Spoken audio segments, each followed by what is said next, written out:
Let's fucking go, Jackie. The Bears are back, bitches.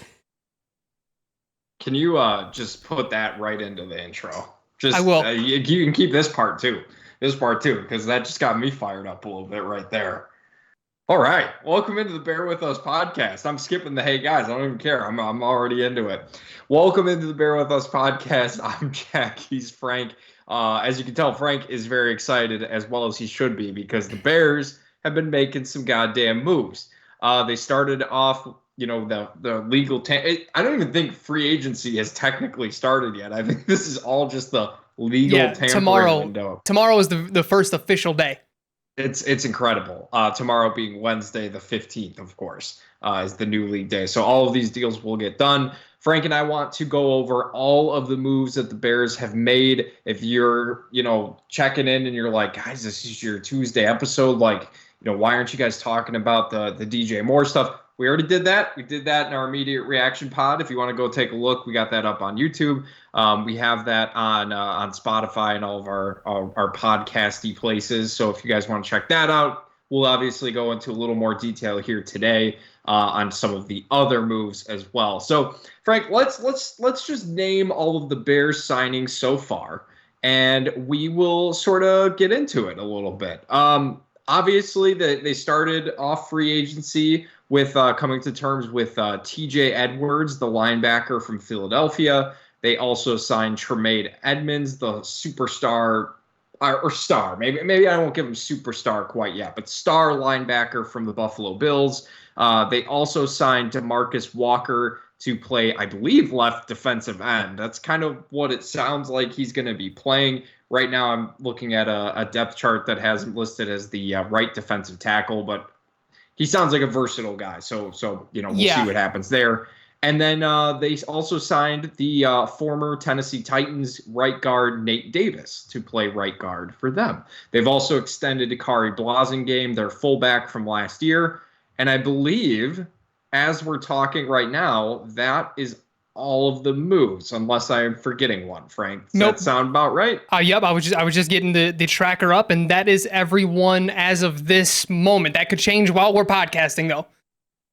Yeah, we did not get any movement today on this Tuesday the 14th. The Bears have not really made any moves today, so there's still a lot of big names out there. I know you guys are probably listening, thinking, well, hold on, you guys didn't list any right tackles, you didn't list any left tackles, no wide receivers, no pass rushers. Understandably, that's because the Bears haven't signed one yet. I guess DeMarcus Walker could be considered one. He would have by far been their best defensive lineman last year.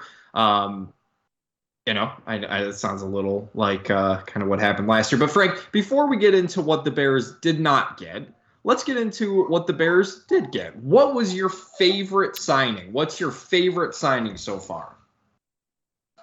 Oh, I really like the Tremaine Edmonds signing. I do, because the one thing, in this over the offseason and maybe even into the season is going to continue to spiral into the Roquan Smith talk, because naturally we traded Roquan Smith, and then we wound up signing another linebacker two linebackers to essentially take his place in some capacity. We don't know exactly who's the Mike, the Will, and the Sam, but that'll get figured out. And we sort of have turned, that page as it stands.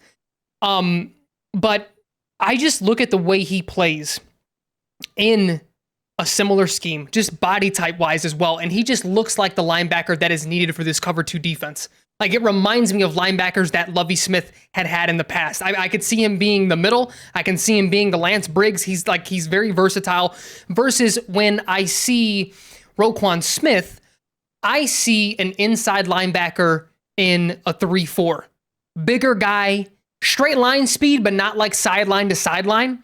So and I'm not in any way comparing these players to the other players I'm about to mention, but just for the layman's, this is what I see. Tremaine Edmonds fits more of that Brian Urlacher sideline to sideline, really good blitzer. Roquan fits more of the Ray Lewis, where it's had Ray been in a cover two, I don't know if he's the Ray that we know today, but he was in a 3-4 and he was fucking amazing, right? That's what Roquan gives me, and that's what Tremaine Edmonds gives me. So that's why I was really excited about that, because For a couple of reasons, and I think this stands for everyone, but because that was the bigger name, the bigger contract, it's very clear to me that this regime, the coaching staff and the front office, they're identifying prototypes, they're identifying body types, they're identifying what they really want for their scheme versus we've seen other regimes do this in the past. And the first example that I thought of was, oh, we'll draft, Shea McClellan, even though he played as a 3-4 outside linebacker in college, a little bit of inside linebacker, and we're going to play him as a 4-3 defensive end. Just because we like his tape, just because he measured well. That it's very clear to me that, again, any potential outcomes aside, their process is correct. It just feels correct this go round. And yeah. I think that's coming from us being older now, being more mature, seeing what other regimes had done and the mistakes that they made. He fits a cover 2 perfectly, whereas someone like Roquan, I don't think did. And we saw the good games that he had in the 6 games that he played under this scheme. It was just because he's so naturally talented, right? But it never felt like everything was the back of his hand like it did in the Fangio defense. So that to me signified a lot of things, prototype wise, but also just we're really buying into this scheme. We're buying into this cover 2. We're building this cover 2. We're not just throwing pieces together hoping that it works. I was very excited about that signing. Did you have a particularly favorite signing? Yeah, I really like the TJ Edwards one. I'm not going to lie to you. I love the Tremaine Edmonds one, but just to talk about something a little bit different in terms of, I don't want to just repeat everything you said.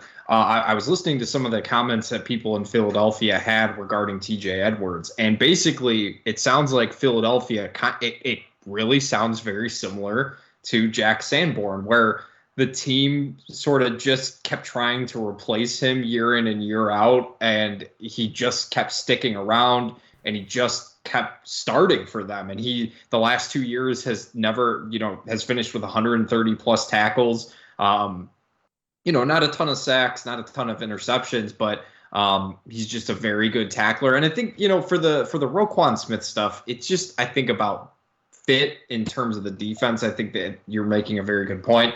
And again, people are a little bit, wondering why we spent money on Tremaine Edmonds and, instead of Roquan Smith when they're very similar players. You just get TJ Edwards and that second round pick in addition to a guy who compares very well to Roquan, who also does fit this defense probably a little bit better with the sideline to sideline speed you were talking about. He's much better in coverage than Roquan Smith is. Yes. And he's 6'5", 204, he's crazy big. It's his comp coming out on NFL.com. You can go look it up right now if you want. His comp coming out of the draft was Brian Urlacher, because he was just super talented and they just didn't have a spot for him. Frank, I saw on Twitter Lance Briggs was responding to Adam Johns, because Adam Johns was kind of trying to figure out exactly, who's the Mike, Will, Sam, all that stuff. And Lance Briggs believes that the Mike will be Tremaine Edmonds, the Will be TJ Edwards, and then the Sam will be Jack Sanborn. So, it might not be 100% accurate, but I'm probably going to trust Lance Briggs knows what he's talking about. Yeah, I mean, Eberflus, he also just knows the system. Eberflus is a disciple of Lovey. So, I think he has a pretty good understanding of what skill set needs to be where. Jackie, the one that I do want to touch on, though, because this one was the most interesting one. Because, I don't know if you have any strong things to say about Nate Davis. Everything I've read about him, I really, really like. It sounds like he's never played anything other than right guard. So maybe the conversation goes to what the hell are we going to do with Tevin? Let's save that. But the one that I did want to speak on, because this one is a little, I feel like we can spin it any type of way. It depends on if you're being optimistic today or pessimistic today. Not you, just general thought. DeMarcus Walker, because he played defensive end in a 3-4. But when you look at a lot of his tape, the majority of his sacks came which what would be like a defensive tackle in our scheme. He was on the interior. He was not on the exterior. So I don't think I don't know if he's the 3 technique that they were necessarily looking for, but I think he's going to play a lot of, and he may even play a little bit of defensive end. But the thing that the optimistic me says 2 things. One, maybe this fucking is the 3 tech, right? Maybe this is the guy this is our Akeem Hicks that he's not a big money guy right now, but he way outperforms his contract. In a year or 2 down the line, we give him the real one, right? But another optimistic thought is think about the way that really good defenses are built today. A lot of them aren't really great at stopping the run. Even the really good defenses just can't stop the run. No one's really built that way anymore.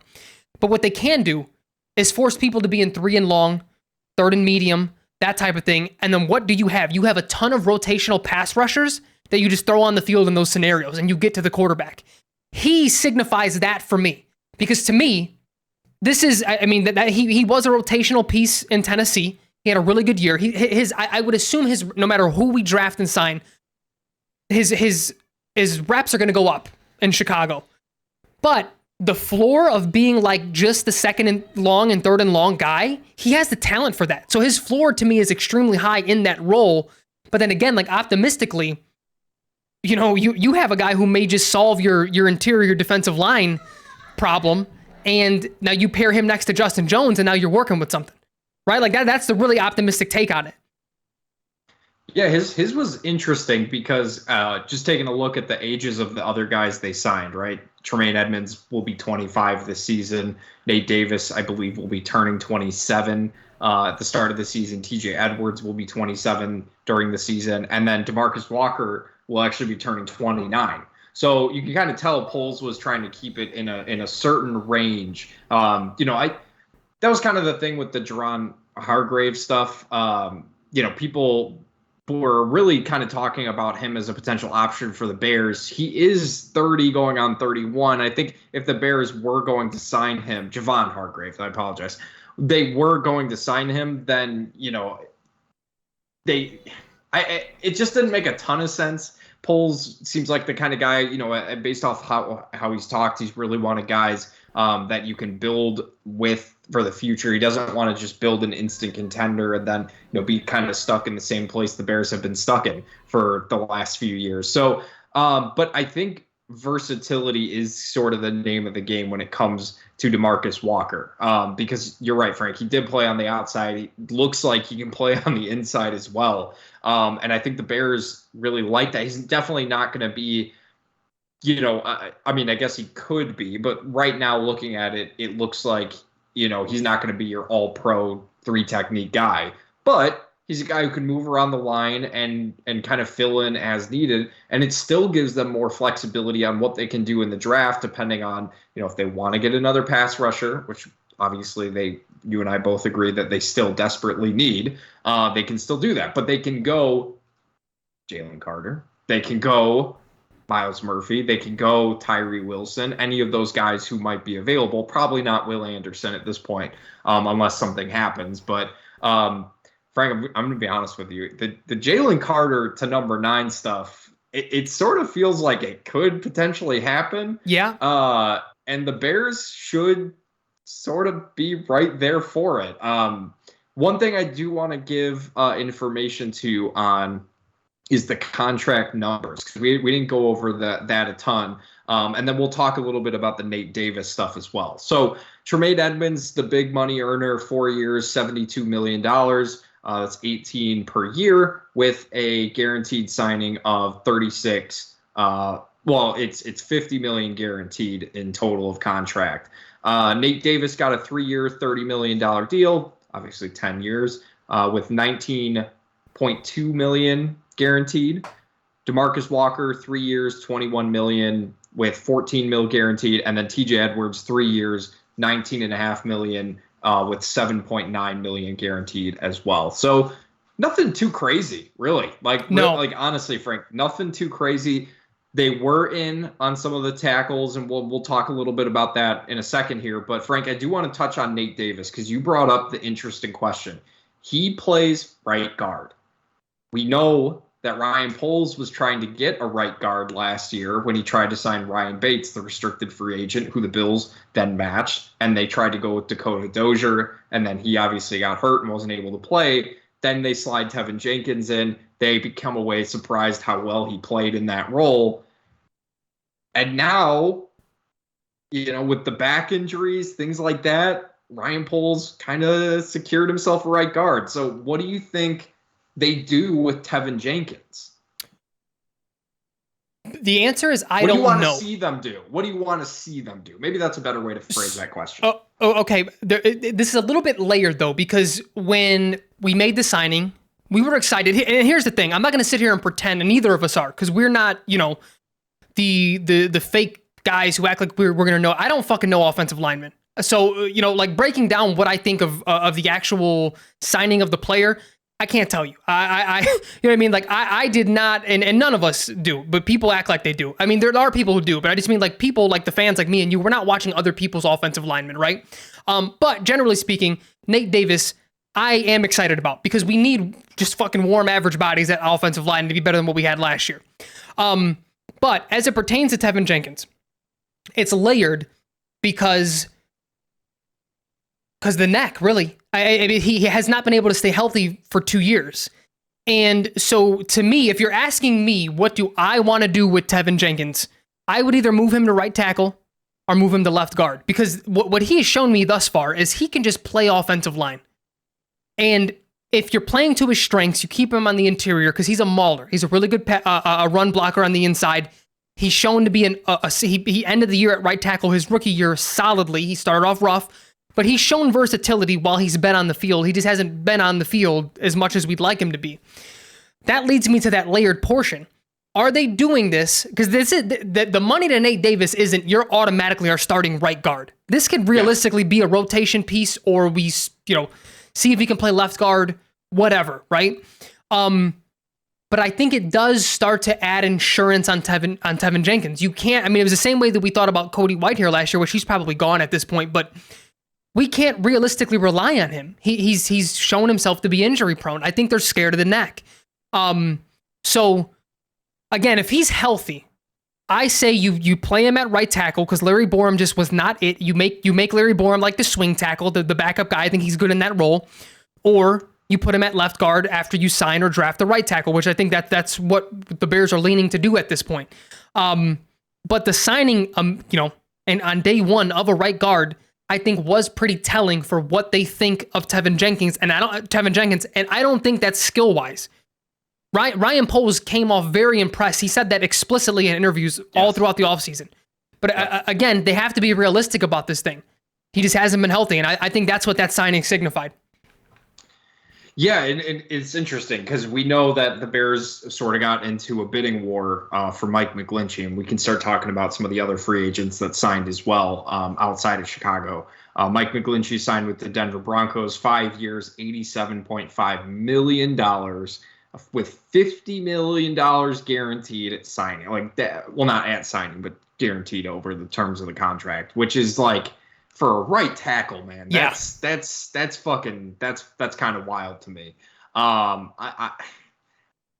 heard some things. I was a little concerned about Mike McGlinchey. You saw some low lights that people were kind of putting out there after the Bears didn't sign him kind of getting tossed around a little bit. So, that's a lot of money. And I'm not exactly mad that Ryan Poles didn't commit that type of contract to a right tackle.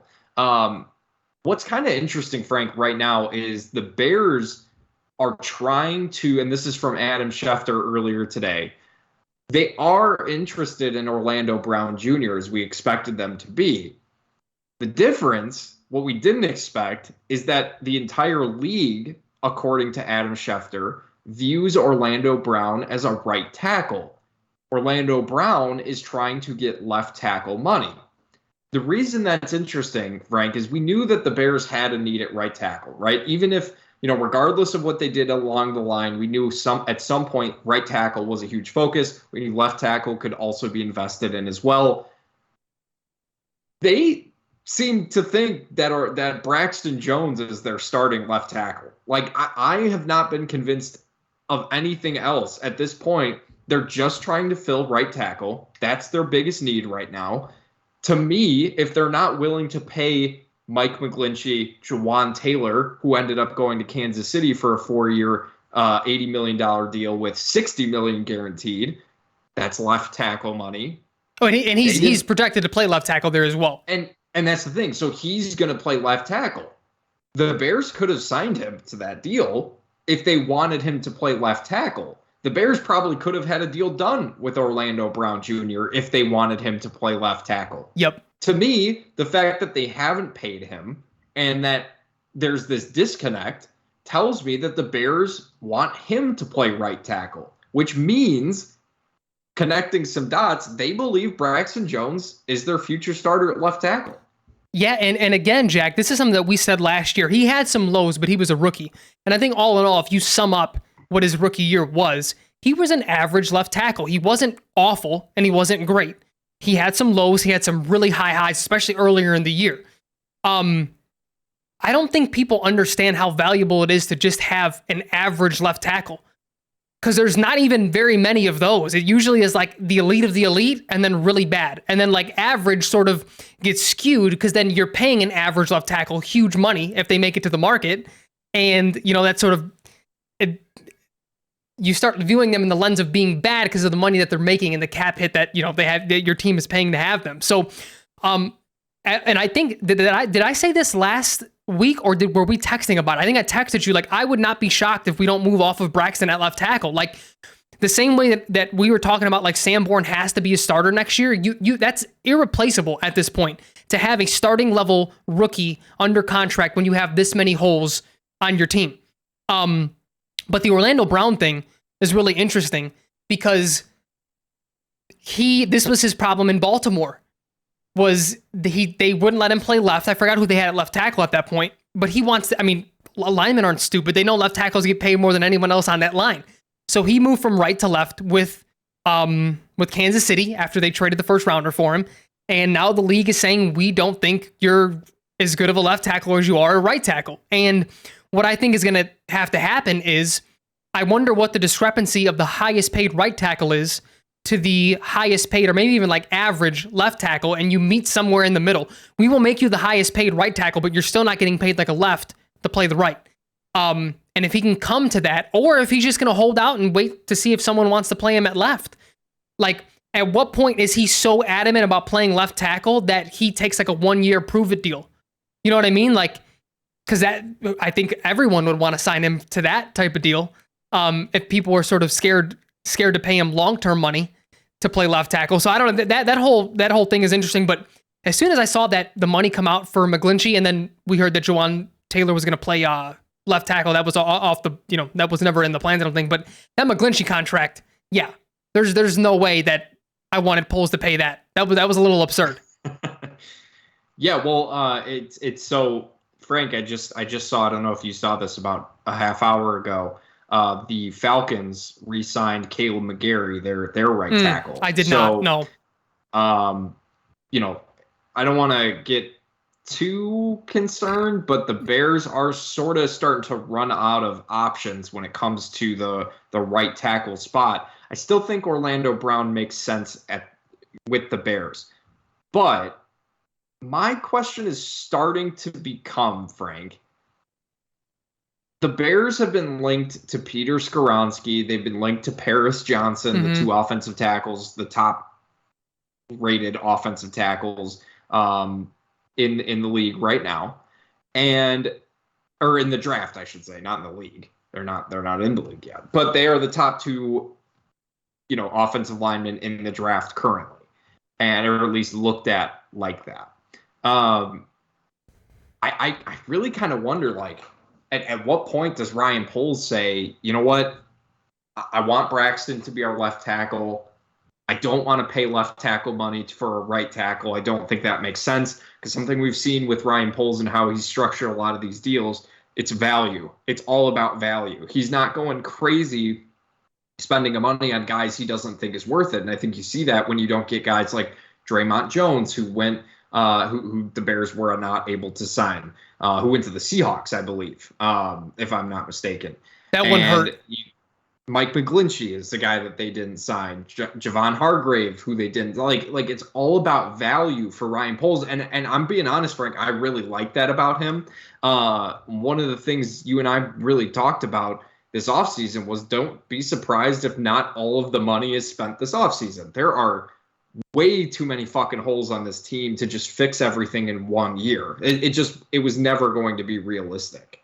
Well, so I really wonder, like, at what point does Ryan Poles just say, all right, forget it. We're just going to draft a tackle. Let's put our money elsewhere onto the D line and go from there. I think that's where they're leaning. Because if you think about what he said about trading the first overall pick, he said, firstly, we need to finalize our board, but then we also need to check on, all the small stuff, the physicals, the health, they do like the different mental interview stuff that they do with the draft prospects. I would assume that also drove what they wanted to do in free agency, because in his introductory press conference as the Chicago Bears general manager, he said, we're building through the draft and we don't want to overpay for free agents. So when you're talking about that value, this is his philosophy. I don't think he's ever going to move off of that. And to me, I would, and again, we talked about this last week. This isn't the old days where like everything is a secret and like these guys talk. So people know who wants who and who thinks of what. And there are smoke screens going on every now and then, and you got to sort of play the game a little bit. But I think you have a general sense as a general manager of an NFL football team as to, if you're a smart one anyway, as to like who's going to do what. And I would assume that the guys that they look at offensive line in the NFL draft, whether that's their day 2 guys, day 3 guys, they're comfortable with saying we're not overpaying for that position because we're going to be in prime position to get someone that we like, that fits our scheme and fits what we want to do. Whether that's in the first round with Skoronski or Paris, like I do think they're leaning that way. Or again, do they think Tevin is that guy? Do they think Tevin is one to throw the hat in for right tackle? Like, we don't really know where their mind is just yet, but we do know for sure whatever they see, they're not going to overpay for right tackle. That one thing is for damn certain, because just like you said, they had the money to sign whoever the hell they wanted, and it just hasn't happened. Which again, to me, is a good thing. Yeah, agreed. What is the negative spin there? That players don't want to play here? Okay, I guess but I mean, we're a losing team. Of course, there's going to be some guys that are going to be like, no, we want to go to a winning organization right now and try to win a ring. That's always going to be a thing for the team that's got the number 1 pick. Okay, that's fine. But from a GM standpoint, I'll take that 10 times out of 10 versus what the other regimes that we had. Because this is my thing, is we're seeing reporters who last year applauded the things that Ryan Poles did. Oh, we're shedding so much cap. We have so much to spend now. And I love that he's not going to, he's going to be smart about his money. He's been so smart managing the cap. And now that he's not overpaying for everyone, we're getting these stupid fucking articles. Oh, has he not done enough? First of all, after 1 day of free agency, which is absurd. But then but my thing is, I guarantee you, had he done this, the whole flip would, you can't build through free agency. What is this guy doing? Just because you have the money doesn't mean you have to spend all of the money. Like, people are looking for reasons to critique, Ryan Poles. Now, don't get it twisted. Draymond Jones was my guy. That's who I wanted in free agency. So, some of this stings a little bit. I know a lot of people wanted McGlinchey. Some of it's going to sting when you don't get your guy, but at the end of the day, we're not the fucking professional talent evaluators and cap managers. You know what I mean? And we're not making value boards as to, does this guy make sense at this dollar amount? So it's like, I'm just going off of name and talent, just like everyone else is and what you think of them. So from that standpoint, I'm never going to be upset at Ryan Poles for that. I have no idea. This is a pure fan standpoint. At this point, at this junction, I really don't know how Bears fans can. And granted, the majority I've seen have been very excited and very happy with the work that Ryan Poles has done. I think there's been some questions. It's tough when you see all of your news sites, all of your reporters you follow, linking your team to guys for months, and it doesn't happen. You're going to be like, oh, I'm surprised that didn't happen. I don't understand what did happen, especially for a team like the Broncos, who just fucking went crazy in the free agency. They were just signing people left and right. And I didn't expect it. From what it sounds like, the Mike McGlinchey and Bears thing sort of was kind of done at the point of the signing, where I was kind of like, oh, okay. I mean, obviously money, really determines everything, of course, but they signed Mike McGlinchey to the 5-year, $87.5 million. They send Ben Powers, the guard, for 4 years, $51 million. They signed Zach Allen, one of the other edge rushers you and I were kind of talking about, for 3 years, $47 million. They just kind of went fucking crazy in free agency unexpectedly because of where their team was, how much money they've invested in Russell Wilson. And I think part of it just goes to show how little the salary cap actually matters. So I do understand the disappointment in terms of not getting a guy that you had sort of talked yourself into. Oh, everyone's saying the Bears will get this guy. It's going to happen. It's the same thing right now with Orlando Brown. It's the same thing. People are going to be upset if they don't end up getting him. I just wonder. Draymond Jones is an interesting one because he kind of fits the profile of what Ryan Poles had been doing that day. Right, he's 26 years old, right in the window of the other guys he signed. 3 years, 51 mil for 17 mil a year, and then 30 guaranteed million. Like that's a pretty doable deal. So I wonder sort of what came to that decision, right? Like, did Ryan Poles just not value him that high? Is there still some questions about whatever it might be? Because there was some questions in regards to Draymond Jones in terms of how he would be as a starter. And I don't know if maybe they got a little spooked off by that. Maybe they just didn't really see that much of a drop-off between Draymond Jones and DeMarcus Walker. Right. I'm not saying that's the case. I'm just saying, could that possibly be why they went a different direction? Maybe. And the other thing, especially defensively, Jack, that I think people need to keep in mind, Eberflus is going to have a huge say in that. He needs guys that fit what he likes. I mean, you talk about when Hogan Johns did this a lot in the midst of like trading Roquan and the rumors for Roquan. When Eberflus was the defensive coordinator with the Colts, he was asked at the combine or whatever, like, yeah, you guys have pick whatever. I forgot what pick it was, 6 or something. Would you consider Roquan Smith? And he's like, he sort of hinted that he really wasn't a fit for his defense, but two, he was like, I'd also get killed if we drafted a linebacker at 1-6 or whatever it was. So like, he has clear input because he has a very specific prototype of players that he wants at each level of his defense. And again, to your point, maybe Walker was more of that fit over Jones. But fuck, it was hard to not look at Jones's tape and not be impressed. But I mean, but again, like we're not, especially on the defensive side of the ball and line play, we're the furthest thing from experts, right? Like I'm looking at someone who is seems physically dominant, is an awesome athlete. But again, that describes Roquan Smith as well. And he, like, clearly watching him last year in the system, he was not a good fit for that. Like you're being asked to do different things in different systems. And it's very clear that Poles and Eberflus, again, at least on the defensive side of the ball, are joined at the hip in talent evaluation. Yeah, and if you're listening to this and you're wondering, well, okay, well, we didn't get Zach Allen, we didn't get Draymond Jones. What else is out there? There are a couple players who I think are pretty interesting. One we talked about I believe a week ago or two. I can't remember now. We've done quite a number of podcasts since then. Is Frank Clark, the defensive end from Kansas City? Obviously, he seemingly has a connection to Ryan Poles. He is 29, so he'd be one of the older players that Ryan Poles would sign if that does happen. Another one that I've been talking about for months has been Yannick Ngakoue from who just played with the Indianapolis Colts. He's only 27, and he would instantly upgrade that pass rush.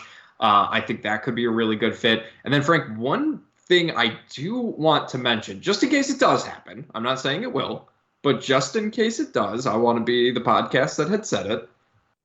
The Indianapolis Colts earlier today traded Stephon Gilmore to the Dallas Cowboys. Yep. And it seems like a cap-cutting move. He obviously had one of his best seasons last year. You kind of wonder, the Colts have lost Bobby Okereke to the Giants. Another guy we had talked about for potentially for the Bears. They did not re-sign Yannick Ngakoue. I just mentioned that. You kind of wonder, are the Colts sort of planning to enter somewhat of a rebuild?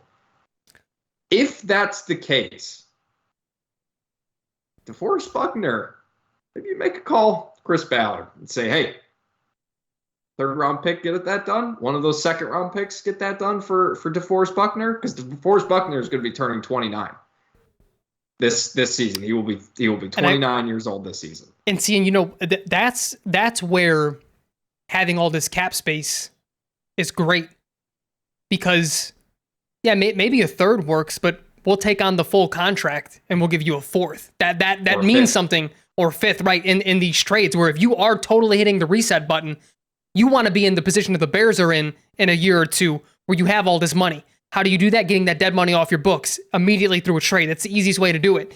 So, yeah, I would be all over something like that 100%. But to your point, the moves aren't done being made, but the clear holes to me still in a position that I don't think anyone has even spoken about, even like Twitter-wise. Center is a huge need right now, unless they're just running it right back with Lucas Patrick, but I don't know what is going on with him. I don't think Tevin's ever played center. If we're gonna keep him interior, it's gonna be one of the guard spots, right? So I need, and this doesn't mean free agency. I mean, like, I need one of these in front, not all of them. Center, probably offensive tackle, probably another interior defensive lineman, and definitely a pass rusher. I need one of those at the very least. That way we have clear guidance as to what's going to happen during the draft. I'm taking a look right now, and the centers that are available are either old or bad. It's one of those combinations. Ben Jones could potentially be a name that would be interesting. I believe he was the fourth. Yeah, he was on the Tennessee Titans as well. So maybe Nate Davis throws in a good word for him, but he's also a little bit older. I'm trying to see if maybe there's like a left guard. Maybe the guy from Philly, Isaac Seumalo, Siamalu. I apologize, I'm butchering that name, but like a guy like that could maybe slide into left guard, and then maybe what you do there, Frank, is you move Cody Whitehair to center, which is a position we know he has played in the past. I still think it's probably more likely that they're going to end up cutting Cody Whitehair because I think they get, I think it's like $8 million in cap relief if they do it. It's like after June. Is it after June 1st or something like that? He might be one of those June. I'll take a look while we're talking here. But there's really not a whole lot left on the interior line. So I think that Nate Davis contract is even more important, honestly, that got done. I can't really see Tevin. Maybe Tevin plays left guard. We, like you were saying earlier, we've seen that he can slide in at right guard. He was playing left tackle at Oklahoma State, so he's not obviously unused to playing on that side of the line. I think Tevin Jenkins is a very, very intriguing discussion. Right tackle is a very clear need for them. That is what they're targeting right now. You can't convince me that Braxton Jones at this point will not be the starting left tackle unless something insane happens, like they trade for Laramie Tunsil or something like that, which I've seen people suggesting the Bears should look at. I've seen that as well. Yeah, I think right tackle and center, to me, are the biggest needs right now, just because I think Tevin's going to start somewhere. If he's healthy, he's too good. Yeah. He's too good. We saw him adjust at right tackle on the fly last year, coming off of an injury. And Ryan Poles likes him. And I just think he stands for everything that Poles wants out of offensive linemen. He's nasty. He's physical. He's not scared to, for the lack of a better term, get a little dirty, stick up for his quarterback. Like, he's everything that Ryan Poles described at his press conference. But yeah, I really wanted a pass rusher. I did, because I think interior offensive line is the easiest position, because you can get someone that's pretty average and like scheme around them. Like, they're not left out on an island. They don't need like chip blockers. You just have the center. We also don't have necessarily a center yet either, but a center can sort of diagnose where pressure's coming from, where blitzes are coming from. You're on the same page. Quarterback should be able to do things like that too. I'm still not very comfortable with where our defensive line is. I do like and something we haven't really touched on is how important the linebackers are to this defense, and it was something of a concern for us.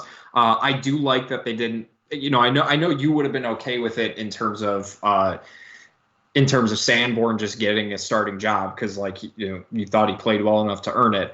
I wasn't necessarily all the way on board with that. I'm happy that they've provided him some coverage, and I still think he'll be an important part of this defense. But now you have two. You're locked in. Your secondary is pretty locked in. They can still add a corner and a safety. I still think they will, depending on where Eddie Jackson is. I think there was an update today that he's actually ahead of schedule, which who isn't after their surgery? They're always ahead of schedule. Yeah. But I don't expect them to add anything like crazy in free agency if they add anything. If they do, I think they'll maybe draft a corner or safety. But I agree with you. I think pass rusher is still, I mean, really, like defensive line and offensive line are still really your two biggest question marks, which is kind of a problem. That was kind of the lines were how we thought Ryan Poles would build his team. And it was sort of, I mean, he did address it on both ends. He did sign a defensive lineman. He did sign an offensive lineman, 2 starters. But he didn't sign the impact players that Bears fans, you, myself, expected them to at this point. There's still time, right? It's the second day of free agency. Free agency hasn't even started. All right, we're still in the tampering window. That is true, yeah. So, I understand why people are kind of like, what's going on? What's going on? Why are we waiting to make these moves? Like, what's the holdup here? There's still time. Oh yeah, there's still time.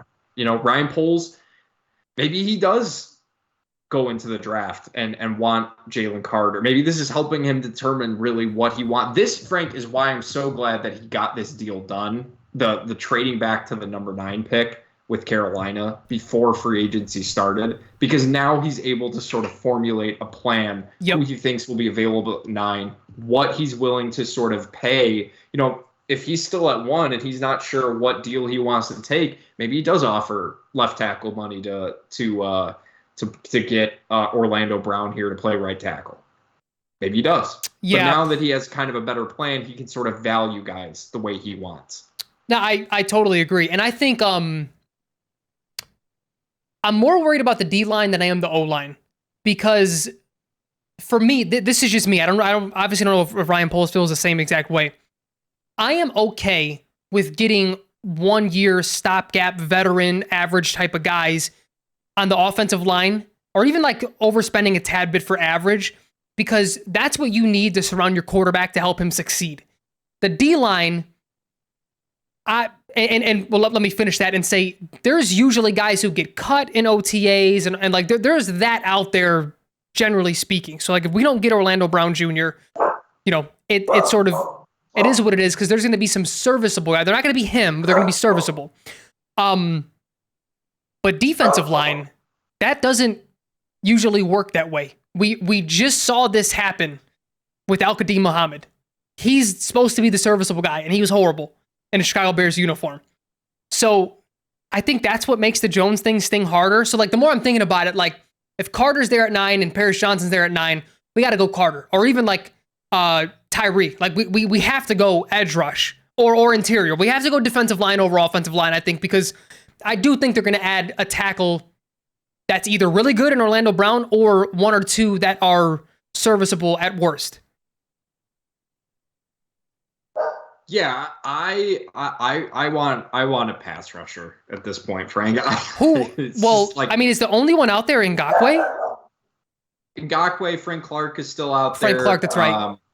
Nothing super, and they're going to need to go draft probably for that. So I would probably prefer they get their whoever they're going to sign in free agency done on the offensive line. I'd rather at this point just kind of spend your money on the offense and then worry about defense as it comes. Can we just trade the 9th pick? Can we just trade the 9th pick for Aiden Hutchinson? No. Fuck. I don't think the Lions would do that. Samson Ebukam.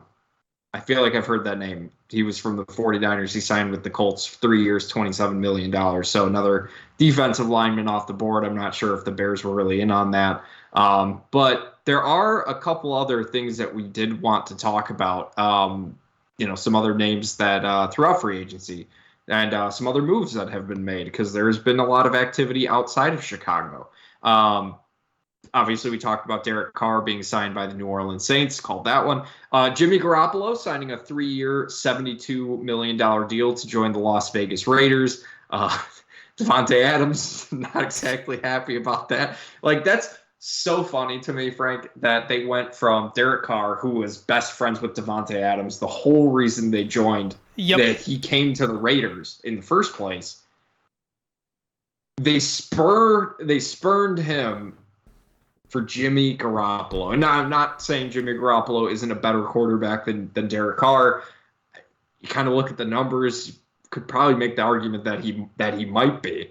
But it's just so funny to me that they really were like, I know they're going to draft a rookie, right? They're going to draft a rookie quarterback at 7 or trade up, whatever it might be. Jimmy Garoppolo is not the answer down the road. But it's just there's just something so funny to me that they were like, all right, Derek Carr, no thank you.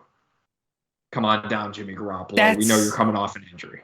Well, and like, forget even just the injury. They're the same type of quarterback. Like, this is the most lateral move that you can make. It's like that from back in the day, the wrestling clip where, who was it, Sting with the mask, and he takes off his mask and it's Sting, and it's like, that's exactly what they just did. Like, I'm even seeing Raiders fans like really excited about it, and I'm not trying to shit on anyone's parade, but I'm just like, do you really think Jimmy G is like that big of they're the same type of quarterback, the dink and dunk? Even though Derek Carr had a couple years where he started throwing the ball downfield and looked really good doing so, but then last year he seemed to willingly target Devontae. I don't know. It feels really strange, and it feels strange, but it made me think, like, how far gone was that relationship between McDaniels and Derek Carr that they were just like, yeah, we're just going to get the Italian version of you. Like, I don't know. It's just very strange. That's good. I like that. No, that's a great point. It is a strange move. It made sense to me based off of just, the relationship that Jimmy Garoppolo obviously had, which is why I said I thought that would happen. But again, just to go from and to also piss off your star wide receiver while doing it, it's so fascinating to me, the decision that was made. And then they signed Jacoby Myers to a deal to 3 years, $33 million, which, not going to lie, if the Bears had done that, I wouldn't have been upset about it. Same. But now he's, arguably wide receiver 2 or, outside wide receiver while Hunter Renfrow sticks in the slot, which, okay, you're like, okay, adding some weapons. And then the next thing is they're trading Darren Waller to the New York Giants for the 3rd round pick that the Giants got for trading Kadarius Toney, who they drafted in the 1st round pick. And Giants fans somehow spun that into that was good for them because they got Darren Waller for the 3rd round pick for Kadarius Toney that they used a 1st round pick on. So they used the 1st round pick on Darren Waller. Yeah, an old tight end who's played maybe 10 games in the last 2 years. I'm sure. And then didn't he get? Did I make this up, or didn't he get suspended for PEDs too at one point? That was before the Raider stuff. Okay. So like the story of him joining the Raiders is actually kind of cool. It was Gruden was having a joint practice with the Ravens back in the day, and they had a joint practice. It was during the summer, during preseason, and he saw Darren Waller, who was on their practice squad at the time. And he made racist remarks towards him? Yeah, well, internally, and then he sent them in his emails later on. And he was like, who is that? Go get that guy. I want that guy on my team. And that's how they got Darren Waller. It was kind of cool. Yeah. I agree. That is a really cool story. I don't think I've ever heard that. I just don't get what the Raiders are doing. Well, I don't understand. And you know what, though, Jack? That's what made me. It was funny because we never took a deep dive into the situation, other than you hating McDaniels and me being more indifferent about him. But philosophically speaking, forget the name right now. He is this situation, not he. This situation is the reason why I really dislike when a head coach who hasn't proven himself. He's not Sean Payton. He's not. Who else would come back? Like Andy Reid, if he was a retread again, if he just sort of I'm sort of bored in Kansas City, I'm going to go somewhere else and try to win right away. I don't like that for new coaches or relatively new coaches, because now you're in this situation versus if you get to build something from the ground up, you get to really put your fingerprints on things, your stamp on things. What is happening there?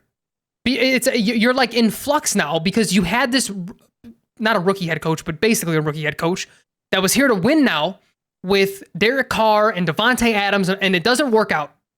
Now what do? Do you blow it all up like you probably should have before he got there, and you just have this like sort of start fresh type of feel to everything? Do you get what I'm saying? Like, that's the one thing that I have enjoyed about the Bears run these last couple of years, is that we didn't just set up this head coach to fail immediately. Like, we're giving him a chance to, and not to make it about the Bears, but like that was the easy example here. But we gave him a chance to start from ground zero, build up, and just continue to mold this to your liking, to what your vision is. McDaniel never had a chance to do that. How could he have? You have a quarterback who was at that point a fringe star. He obviously this year, his star doesn't shine as bright anymore. But think about the last few years with Derek Carr. He threw for 4,000 yards like 3 straight years. Then you get Devontae Adams. You got Josh Jacobs, who, we didn't know what he was before this year, but obviously he unlocked something. Like, you have these crazy pieces. Then you have a defense that was pretty horrible, but you know what I'm saying? Like, it's now we're in this spot where it's like, okay, do we just like retread a quarterback and like run it right back and maybe just scapegoat Derek Carr? It gets to be very fuzzy. It gets to be really weird. I don't like it. Yeah, I just don't.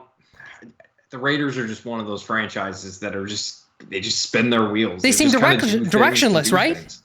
Yeah, agreed. And a lot of that is ownership. And, as much shit as we've given the McCaskies over the years, deservedly so, man, it is just hard not to feel good about where the Bears are at, especially when you see some of these other teams that are just desperately trying to do things.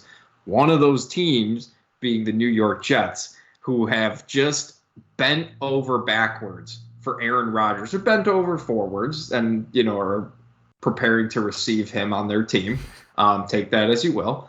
Because the motherfucker gives a list of demands to join that team. He says, I'll come play for the Jets, all right?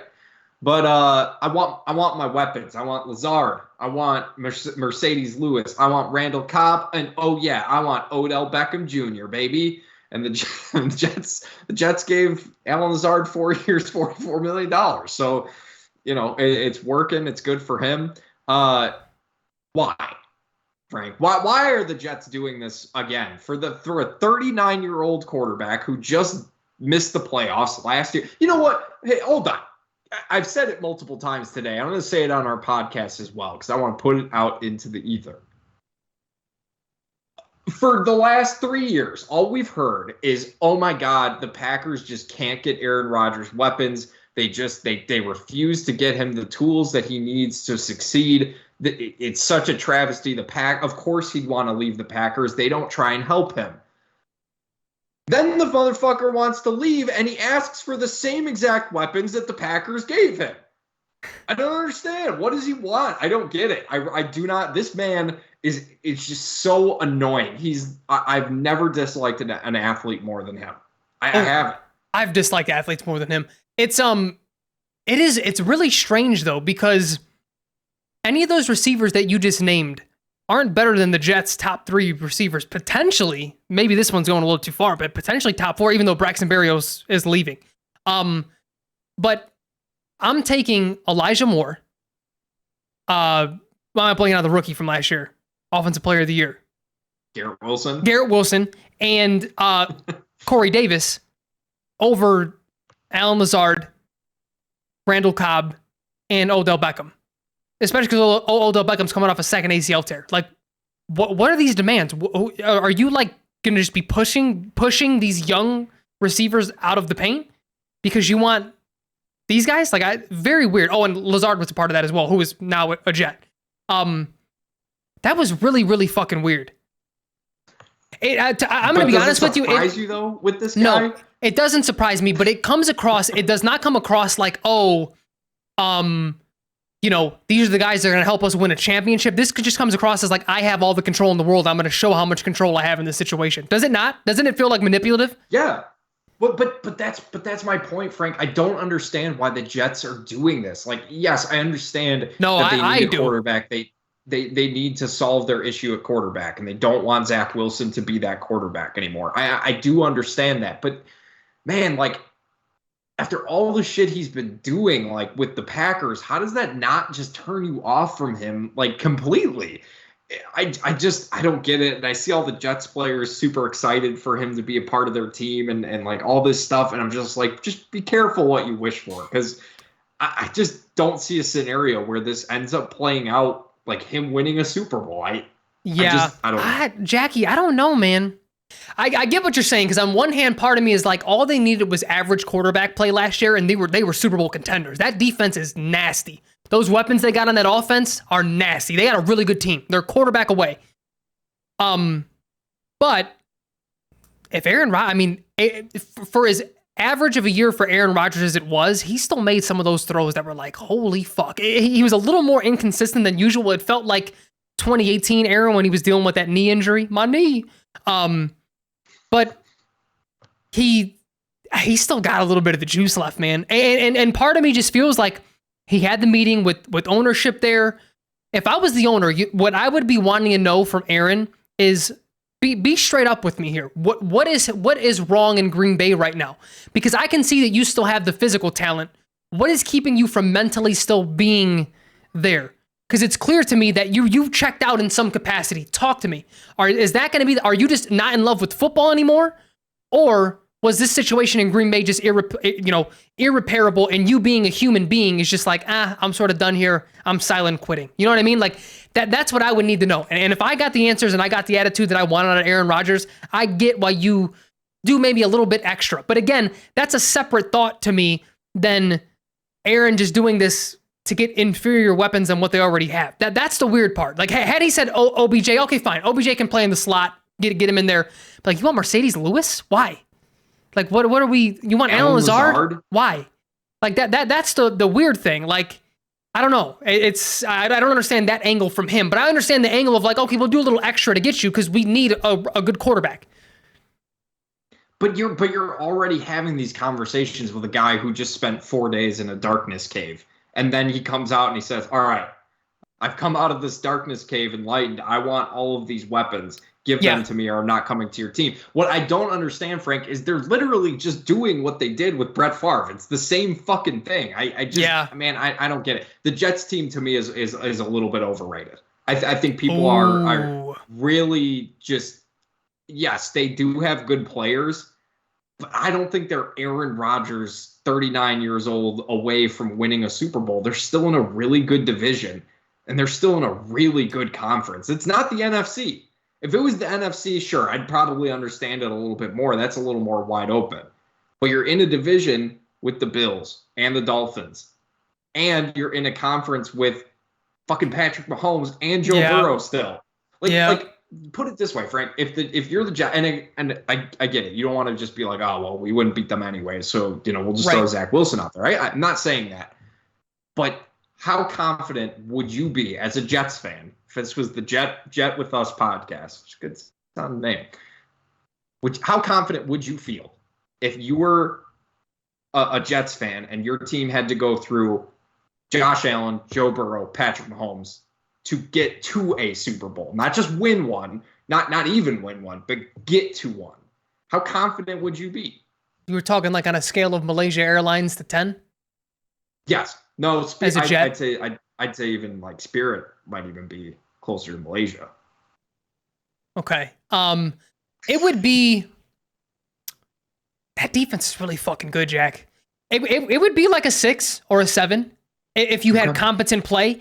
But if you can guarantee me I get MVP level Aaron Rodgers, that goes to like a 9.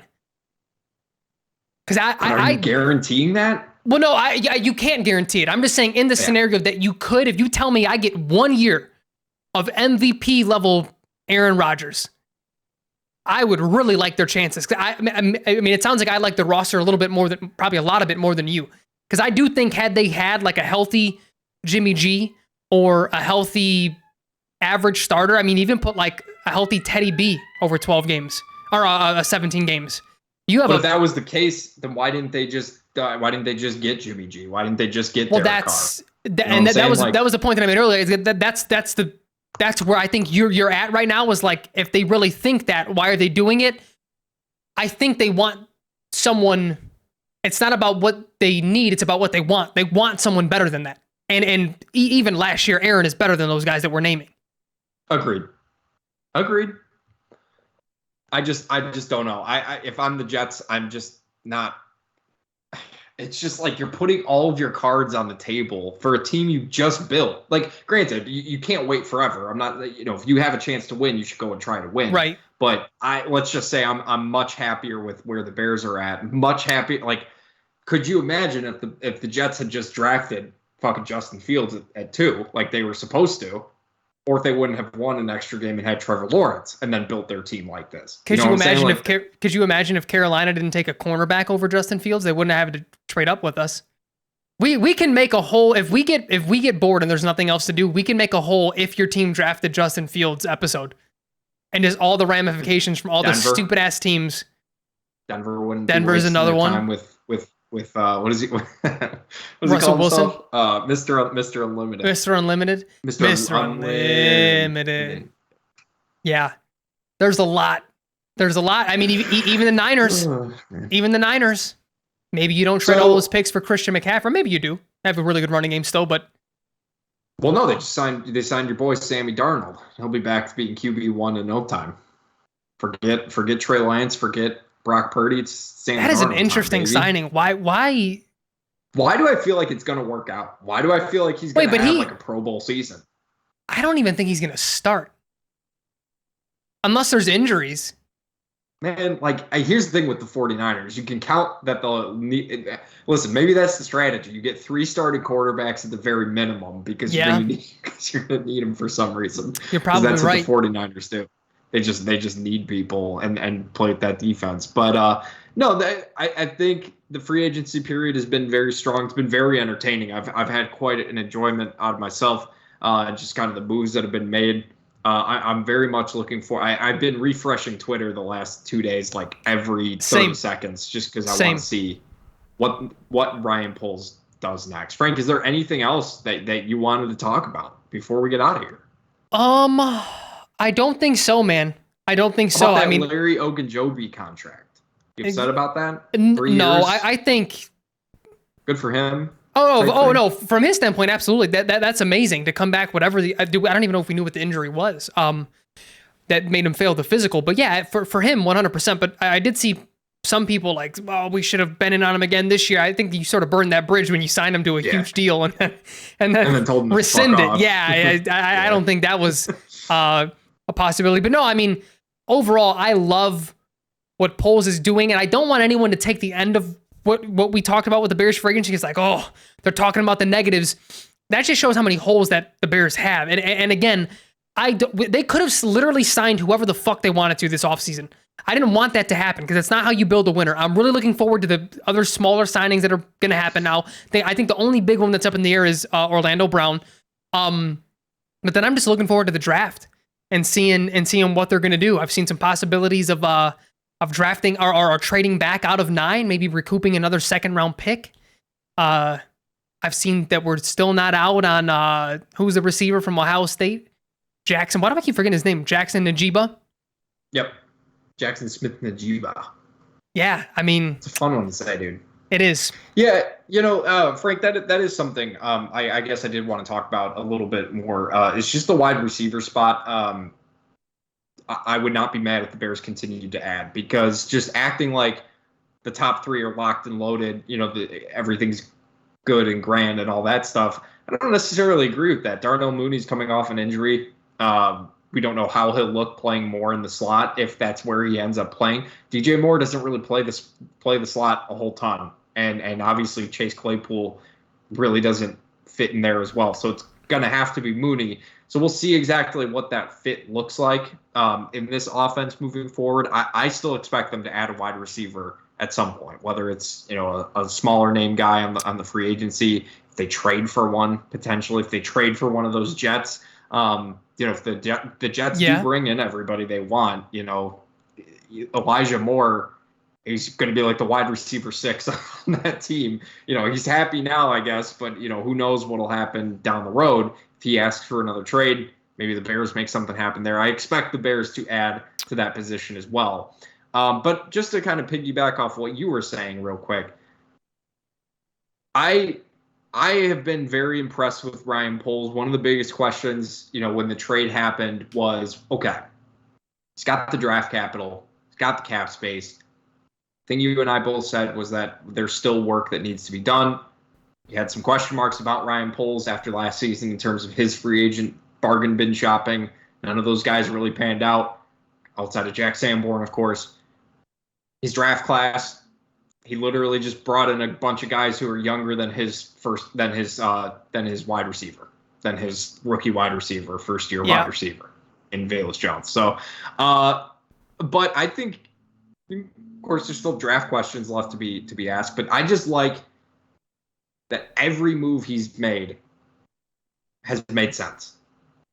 There hasn't been a deal where you're like, man, why the fuck did he overpay? Like, why did he pay that guy that much money? Like, everything he's done, people have been pretty much all on board with. So it feels good. It feels real nice, Frank. It does. I mean, again, this feels like competency. And you know, the times we praised Ryan Pace, it was because he did what he had to do to get the guy that he wanted. I will always praise that, especially when your team is in position to do things like that. Ryan Poles has recognized what this team is, how he wants to build this team, and he knows it's not an overnight fix. He knows he's not one big splash signing or trade away. So he's going to keep chipping away at this thing to build, a competing team. And the way it looks, it probably won't be next year. It's like I'm almost looking at next year as like just another stepping stone year, where if we can sneak into the playoffs, great. That's great experience for your young quarterback and the other weapons and whoever else you draft, you know, the rookies on defense and offense. But I don't think anyone's tricking themselves into thinking that, again, that they were a move or two away from being Super Bowl contenders. We're seeing if last year was ground zero, they just built the lobby. Like, they're building the lobby right now. You know what I mean? It's that the tower is nowhere near being complete. And maybe they finish all that and they're on the second or third floor by the time they're at the draft. But again, he's doing it the smart way. He's doing it the right way. At least on paper, things have to pan out. Like, now you just have to continue to execute. You can't just keep saying, yeah, like the process was right. The process can be right and the outcome can still be wrong. We need the outcome to be right. And that may, The last thing really that I would say in regards to sort of expectations is, number one, I fully want to agree with you in regards to what you were bringing up earlier about people who were saying that Ryan Poles has questions to answer after day one of free agency. It's like, dude, that's why Bears fans act the way they do, because they just get pushed this negative. Like, Bears fans can't be excited for one fucking day before certain people of Bears media are out there telling you can't be excited. The moves suck. He didn't do what he was supposed to do. It's a joke. It's a joke.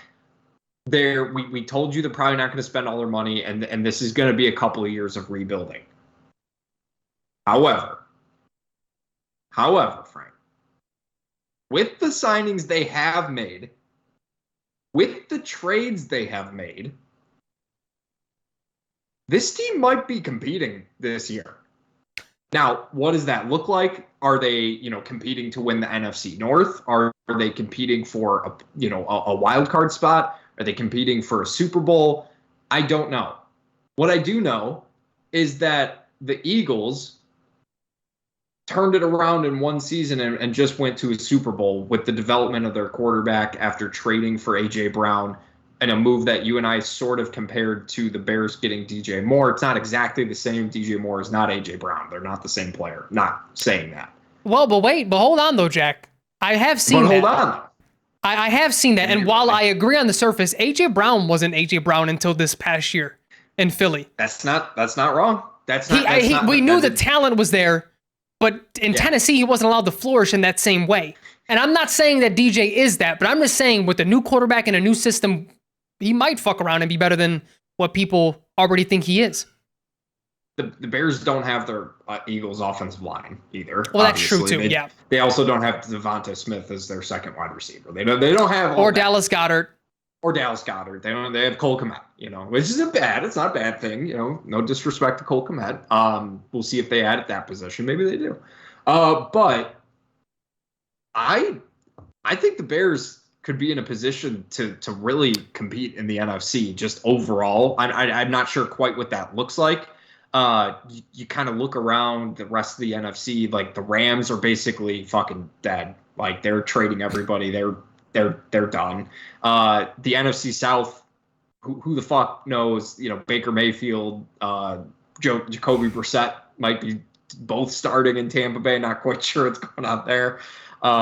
Washington, who knows what Washington is going to do at the quarterback position? Like, there's so many more questions in the NFC.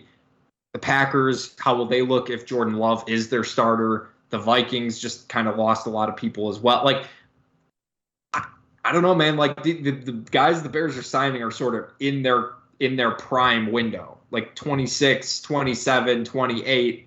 They're signing guys, it's seemingly to play their best football. Yep. And if that happens, what does this Bears team look like if Justin Fields takes that step, if the offensive line is rebuilt, if the pass rush is there? What does this team really look like? And that your first point is the biggest point. Justin has to take another step. He took a huge step from year 1 to year 2. He has to make another huge step, especially if you're talking about competing. But the other thing is, raising the floor of this team means that their record in 1-score games is better. They were like 0-9 last year, or something ridiculous like that. Or maybe one of the 3 wins was I don't even remember. It was poor. It was very bad. 1-score, and most of their games were 1-score losses. You're talking about a forced fumble here, a 4th down stop there, and all of a sudden we're like a 6-win team. You know what I mean? So you raise the floor of this team that's able to do that. Justin takes another step forward. Yeah, I can see this being, year 2 of what the Eagles were when they snuck into the playoffs, lost in the wild card game, like that sort of sneaky, keep around 500, and the NFC's weak, so you're in the playoffs. Like, yeah, I can see that happening, because for as bad as they were, again, they were in a ton of 1-score games that they should not have been in. Yeah, and as you add better players, obviously your roster is going to continuously get better. And a lot of these deals aren't deals where they have to basically be good right away, right? Like they don't need everybody to hit right away. They can still take some time to develop some of their younger players. DJ Moore is still a young player. Like, as crazy as it is, it's nuts. He's literally the best wide receiver in Bears history already. He hasn't even taken a step. Yardage-wise, he is the best wide receiver in the history of a very bad history of wide receivers for a franchise. It's an absolute joke. But this team, just from an offset, like, yes, there's still holes, but depending on what they do in the draft, are able to do in free agency the rest of the way, I don't know if I expect them to be bad this upcoming season. I don't know how good they'll be, but I don't think they'll be worst team in the league again next year if they keep going at this rate. I agree. I woke up today, Jack, and I didn't think I'd hear Dane Sanzenbacher slander. And the fact that you just talked about past Bears receivers in that vein and just forgot that the fucking GOAT dressed up as a bear for many years, I'm disappointed. I was thinking about Daniel Braverman, if I'm being honest with you. Him too. Both. Sneaky, athletic, hard workers, high IQ. You know who the GOAT is in our eyes, Frank. It's our guy Kevin White. We've been in love with him for years. All right, and you're right. Maybe the Bears bring Kevin White back. I don't know what his situation is right now. There's no shot he had more than a 1-year contract on New Orleans, Jack. He's out there. Maybe they re-signed him. They re-signed Michael Thomas. So who knows what they wanted out there, but. Yeah, no, the Bears are in a really good position. Ryan Poles is doing the damn thing. It's been very cool to see a lot of people outside of Chicago being excited for the Bears and saying, hey, the Bears are doing good things. It's been a minute. It's been a minute since we've had that positivity for our favorite team. I agree. I mean, it's exciting. I mean, it goes back to people starting to take note that Justin Fields is really good at what he does. Because, again, all the franchises, well, not the franchise, all the fans, the fan pages and the things on Twitter, oh, Justin Fields sucks. And then like a month later, they're photoshopping him in their favorite team's uniform. And it's like, yeah, we know you want him. Yeah, because we want him. And we're very happy that he is a Bears quarterback. So we appreciate you guys listening. As always, thanks so much. This has been the Bear With Us podcast. I'm Jack. He's Frank. We'll see if the Bears sign anyone else worthy of note. If they make any other big trades, we'll obviously touch on that. We do want to get to our draft picks at some point. Our draft rankings, but there's just been a lot of Bears news, which has been a ton of fun. It's just been so much fun. It's been fun to be a Bears fan again, Frank, for the first time in what? In 10 plus years, 11 years, maybe since 2018 was 2018 going into 2019 was fun. I didn't have fun. The 2019 season fucking sucked, but the 2018 season built so much hype. Nah, that sucked too. Thank you guys for listening. We appreciate it. Frank, I'll talk to you next week, man. Later, Jackie. Later, everybody. Everybody love everybody!